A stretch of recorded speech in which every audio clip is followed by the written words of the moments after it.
on a yacht in San Rafael, and not only just any yacht, this is the best smelling yacht in the San Francisco Bay. Full cherry tomatoes in season. Because they are peak season, they literally taste like candy. He actually brought the pistachios from Sicily. No cheese. It is sacrilegious in Italian food to add cheese to seafood. This is outstanding. Thank you so much, Fabrizio. Thank you. Now, Jess, I am here in my private yacht. Why don't you get a private jet and you can eat this gnocchi while it's still fresh. I'm going to give you what? I got 30 minutes. What shows were you on? I was actually on a couple of shows, and oh my God. I'm having a moment. I'm sorry. You know, crostini are so fabulous for parties because they can pack so much flavor in a bite-sized handheld appetizer. They look like gleaming jewels, and this is going to be perfect for the crostini. So this is nature's glue. So what we're going to do is add the honey to the crostini. Yep, thank you. And that's the way the grapes are going to stick on and not roll off when people are eating them. Jess, you're so welcome. you have to try this at your next party. Fat is going to come to the top.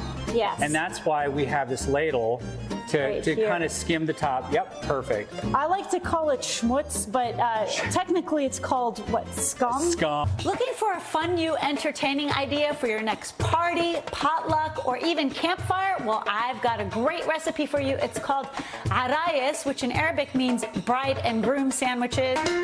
Allspice actually comes from a berry. Some people think it's a variety of spices. No, it just comes from a berry. The Mediterranean answer to barbecue sauce is basically pomegranate molasses. I love pomegranate molasses because it's a whole food sweetener. It's basically made of pomegranate juice that's been cooked down, so it's got an almost molasses-like texture. We actually cook the meat in the pita bread, which makes the pita bread crispy, and the meat adds extra flavor to the bread when it bakes in the oven. When you bite into it,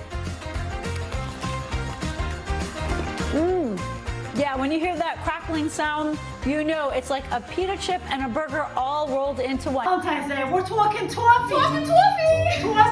Talk with Lindsay. She's going to show us how to make this special creation for Valentine's Day. Summertime means ice cream time in my family, not just any kind of ice cream, but one that originated in 500 BC. It's called bastani sonati, which in Farsi means traditional ice cream. We're going to add some rose water. Now, rose water is great because it adds a fragrant smell and it has a very delicate taste of rose. You don't want to add too much because then it'll taste like Chanel No. 5. And what's cool about rose water is it actually makes a great toner, which means it removes dead skin cells as well as any dirt. So you could use this as a beauty product on the side. I have pistachios, or this is a favorite of my kids, is freeze-dried strawberries. There's no additional sugar added, and the end product looks just like this. And we are going to share with you a Knife Skills 101 class from Draeger's Market here in San Mateo. This is actually where I taught a ton of cooking classes. This really makes you look like you're a fancy chef at home because, you know, you take any dish and you add, you know, these beautiful ribbons of basil on top, and it really enhances the beauty of the dish as well as the flavor. Yes. Whoa, oh my gosh. So when you add the liqueurs and you flambe it, it makes that cherry flavor super, super deep. Irish soda bread is basically a quick bread, and the word soda is from the baking soda, which is used instead of yeast.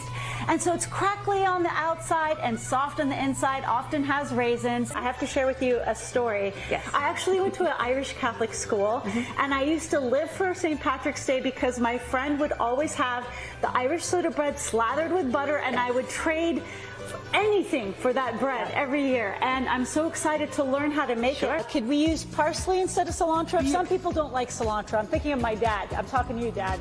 Yeah. Largest gingerbread houses in California. You could literally walk through it. It is 22 feet high, 23 feet wide, and it stands right here in the lobby of the Fairmont Hotel in San Francisco. And we're going to show you the baking magic behind the scenes. And it's all edible. I mean, people come through and they do pick off pieces of gingerbread house. Do they really? They do. I have to have my team of elves every morning go up there and kind of refresh the gingerbread house. Have you ever had TV hosts rip off some See's candies? Okay. You don't have like hidden cameras in there monitoring everything. We don't. Just Santa's watching though. And